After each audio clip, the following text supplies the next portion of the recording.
Good morning, guys, and welcome to Tai's Sanctuary. We're going to be trying to do videos more and more and more. As you know, those photos just don't take too much justice. We're going to talk about how we're just building our enclosures. You know, instead of spending your $400, $500 on your enclosures here, we have this here. We've got doors, we got plexiglass, we got viewing space. It's able to handle tons and tons of weight.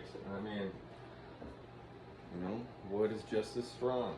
Granted, it is a little bit heavy, but once you get a reptile, who's looking to move it all around? So here, what we did here, as you can see, we've been chunking a little piece off. We used to have another attachment that came out and down here. What I did here is I essentially just used wood. Put wood, I made a single enclosure. I started with the bottom one. I made it singly, and then we set the top one on top of it and made it singly.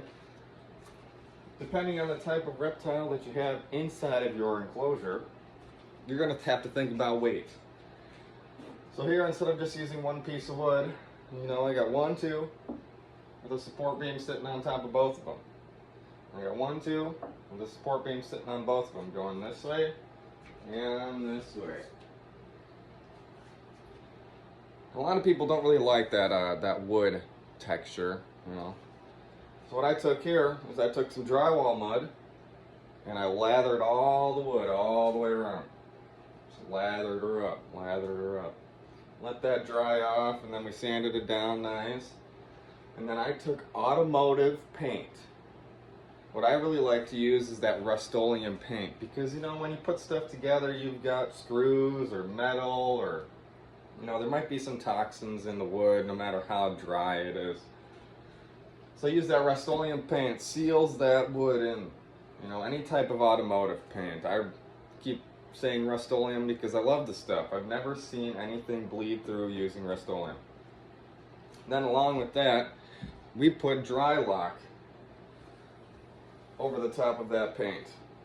So the nails and the scratching or bumping into it, or any type of moisture that you're spraying in the tank, it will roll right off of that. It also gives it that nice shiny look too. But like I said, with the sanding of the drywall mud, any type of mud, just depends on how fast you want it to set, is the number that you have. So if you want it to set in 20 minutes, you pick up a bag of 20. You want it to set in 90 minutes, then you pick up a bag of 90. But that's why we sand, because once you put that Drylok over the top of that paint, it is going to pop every single little crease out of there. But it will seal everything in. You don't have to worry about moisture. You don't have to worry about the nails scratching that paint off, and then you think that your reptile's eating paint chips or whatnot. This is cracking because, like I said, I had a secondary enclosure coming off here and I ripped that off because I just kind of like this single one. You know, I like the kind of single stack, and I really didn't need an 8-foot long. And to make it simply, you pick up your basic studs. You're looking at almost 8 feet stud. So if you think this, what's half of 8? That's 4 feet. So you got a 4-foot long enclosure here. And cut that in. You cut the 4 off. Put it in the back. Depending on how deep you want it, I tend to do at least 3 feet. Because the 3 feet, then I have a little square that I can put to hold, you know, my 1/4-inch plywood here. So on the inside, I've got a piece, that extra, holding that up so I can set it on. Then I'm not holding it with my hand and stuff. Then you can do that.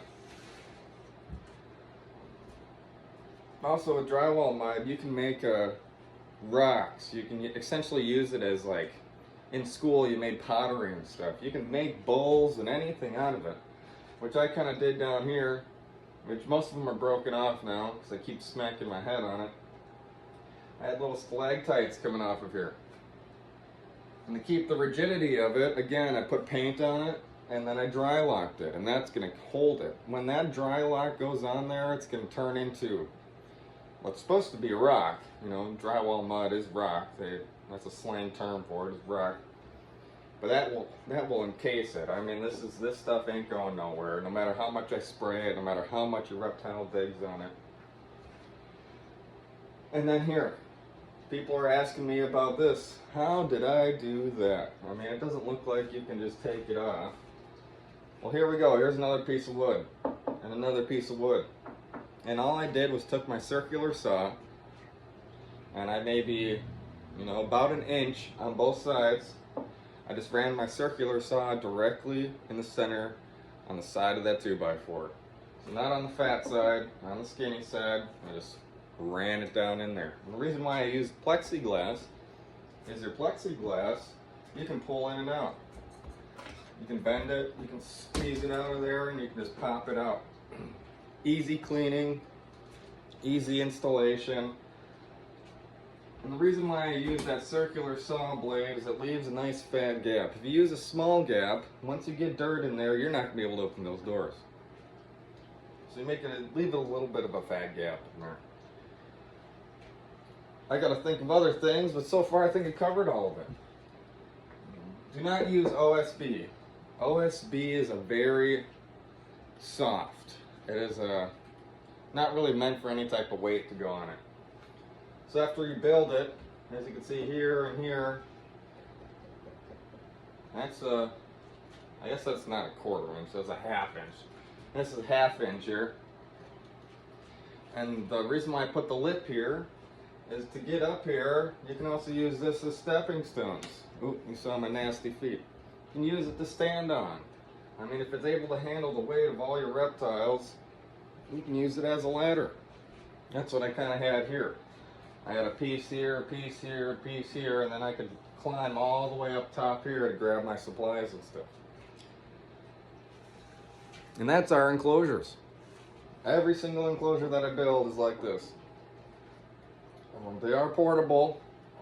This one I did screw together because we did have a tegu inside of here when I had it extended. See this board here? This used to be an entrance to the other side. So I did screw them together, but a simple way, this board is the top of this one. You build this enclosure, completely encase it, put your wood and stuff on top of it, and then all you do is just build another one of these and set it on top of there. The weight of your enclosure will keep it there, especially if you have, like my Uromastyx in here. That's all she does. You think she's very heavy? I don't think so. And there we have it. And with it being wood, as you can see my lights coming out of here, I could drill a hole here, stick my lights out of it. I could put a hole in the back, I could put it in the top. I wouldn't suggest putting it in the front because you've got, I've got kids. If I put it in the front, the kids are going to be yanking on the cords all the time. And down here I made a little door, entranceway. This is for another type of monitor. The reason why I did a door here is because in the morning, I just unclip it and leave it like that. And if she really wanted to come out, she could just push that door open and here she comes, and just running around. And that's how we did it. I used automotive paint or Rust-Oleum, Drylok, any type of mud, drywall mud. As fast as you want it to set, let it set. If you'd like a smoother finish, I'd go with a longer set time so you can use your wet sponge and get it nice and flat so you don't have to actually use a sander and get dust everywhere.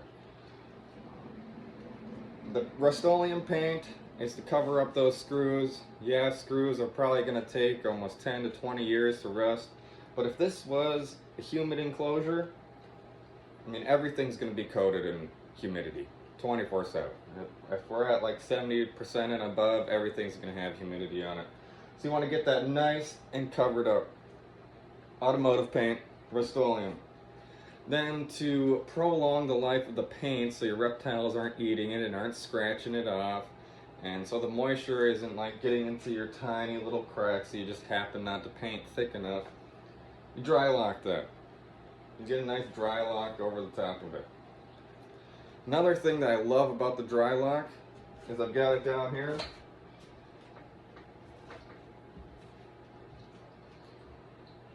See that? That is sand.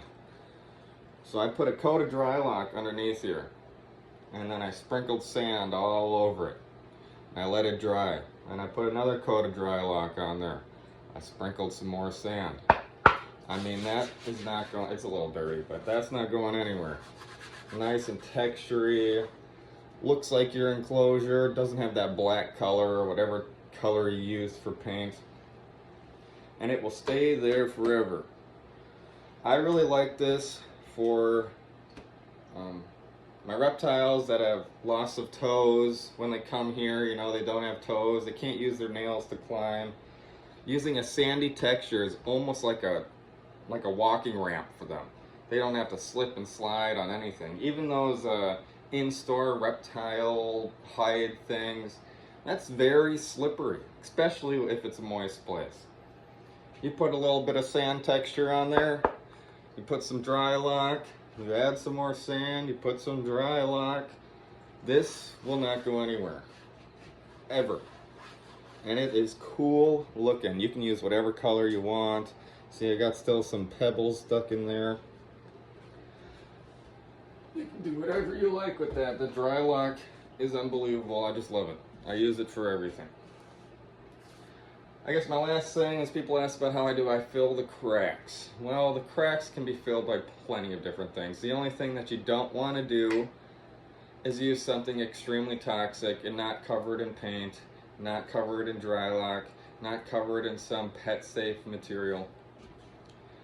And if you're going to have your creases along the bottom in like a humid enclosure, and you do not cover those things up, the toxins from anything that you use to seal, doesn't matter if it's paint, doesn't matter if it's silicone, doesn't matter if it's spray foam, all those chemicals will bleed into your soil and will just give you a terrible time. I mean, we're here to save the reptiles, give them a home they never had.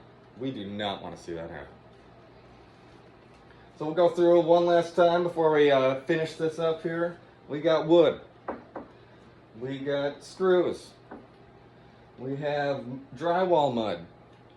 Then you use a wet sponge while the drywall mud's a little bit wet, not super dry, and it will take all those ridges off. If you waited a little bit too long, you will have to get a little sandpaper in there. Have a face mask. Do not have your reptiles near it because it will go everywhere. Automotive paint. I love to use Rust-Oleum. You paint that over the top of that once it's nice and flat. Then you use your Drylok. You Drylok all of that in so your reptiles aren't scratching it up, moisture isn't destroying it, and it just makes it pop. Yeah, I think that is it, you guys. That's how we did that. And if you have any more questions, just feel free to ask. We're here and we're doing it. And I hope that we make more and more videos. Thank you guys.